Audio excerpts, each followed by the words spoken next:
भइल राशन होली है भाई होली है और की राशन मानो होली है वाह भाई वाह वाह खिलाड़ी वाह होली में हमरो तो करत मन अब बैठी के सुनी ऐसी लागी लगो बोलो हाय रे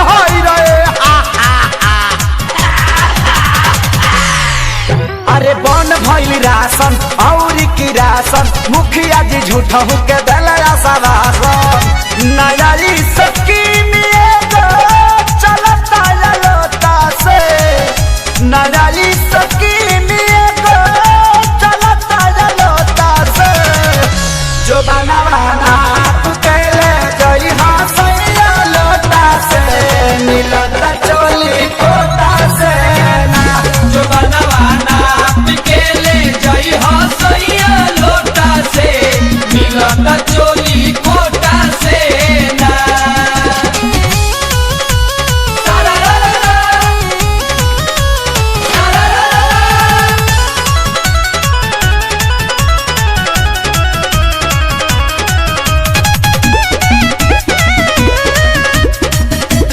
होली है चढ़ते होली चढ़ के चोली छोटी हो गई खोलिए सैया बढ़ला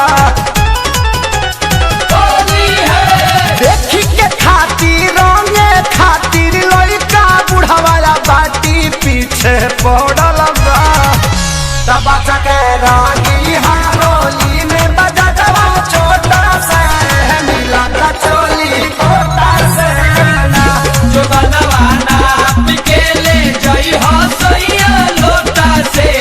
मिलता चोली कोटा से ना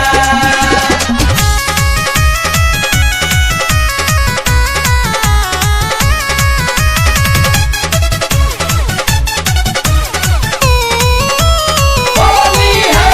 चाउरिया चीनी के कोयल जमाना दहलस ध्यान सरकारी राजा जी सौखीनी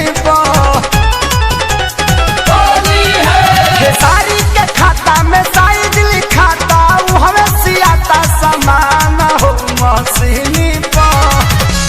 पंकज गंदा कैले बारो छिड़क के कोटा से